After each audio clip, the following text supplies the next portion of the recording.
দেশের প্রতিটি মানুষের সম্ভাবনাকে কাজে লাগাতে সৃজনশীল অর্থনীতির ব্যবস্থার উপর গুরুত্ব দিচ্ছে সরকার।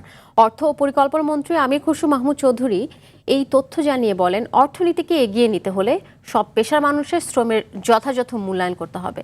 এসডিজি বাস্তবায়নে যেসব ঘাটতি রয়েছে তা পূরণে বিকল্প অর্থায়নের দিকে যাচ্ছে সরকার। অন্য এক প্রসঙ্গে মন্ত্রী আরও বলেন, বর্তমান সরকারের সময়ে তথ্য বিভ্রান্তির কোনো সুযোগ নেই। সাকিবুর রহমানের সহযোগিতায় সাদিয়া কানিজের রিপোর্ট। ধন্যবাদ জানাচ্ছি।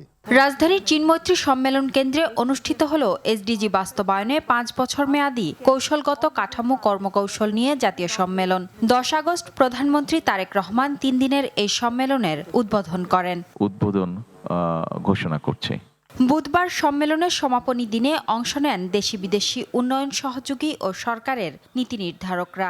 এসডিজি অর্জনে বাংলাদেশের অগ্রযাত্রাকে একই সূত্রে সংযুক্ত করে এ সময় দেশের ভেতরে বৈষম্য বেড়েছে উল্লেখ করে সিপিডির সম্মাননীয় ফেলো ডক্টর দেবপ্রিয় ভট্টাচার্য বলেন, টেকসই উন্নয়ন লক্ষ্যমাত্রা এসডিজি অর্জনে কোনো পর্যায়ের মানুষকেই পিছিয়ে রাখা যাবে না।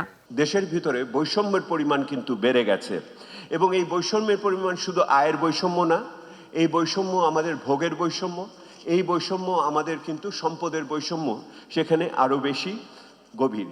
সেমিনারে অংশ নিয়ে পিছিয়ে পড়া জনগোষ্ঠীকে সামনে এগিয়ে নেয়ার প্রতিশ্রুতির কথা জানান সমাজ কল্যাণ মন্ত্রী। শুধু অন্তর্ভুক্তিমূলক নয়, এটা হবে একটি মানবিক বাংলাদেশ, যেখানে সবার আগে প্রাধান্য পাবে বাংলাদেশ, আর সবার জন্যও যে বাংলাদেশ হবে। আগে সবার আগেও ছিল বাংলাদেশ, এখন সবার জন্য হবে বাংলাদেশ। প্রধানমন্ত্রীর উপদেষ্টা মাহদি আমিন জানান, মূল্যস্ফীতি নিয়ন্ত্রণে এরই মধ্যে নিত্য প্রয়োজনীয় 60টির বেশি পণ্যে ভ্যাট ট্যাক্স কমানো হয়েছে।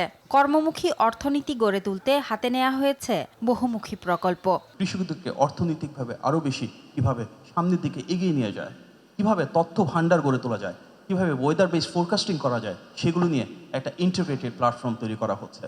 দেশের অর্থনীতিকে গণতান্ত্রিক ও অন্তর্ভুক্তিমূলক করতে হবে জানিয়ে অর্থ ও পরিকল্পনা মন্ত্রী বলেন, শুধু পরিকল্পনা নয়, এসডিজি বাস্তবায়নে প্রয়োজন ইতিবাচক মনস্তাত্ত্বিক পরিবর্তন। এসডিজিতে যা নাই বিএনপির ম্যানিফেস্টোর তার থেকে বেশি আছে।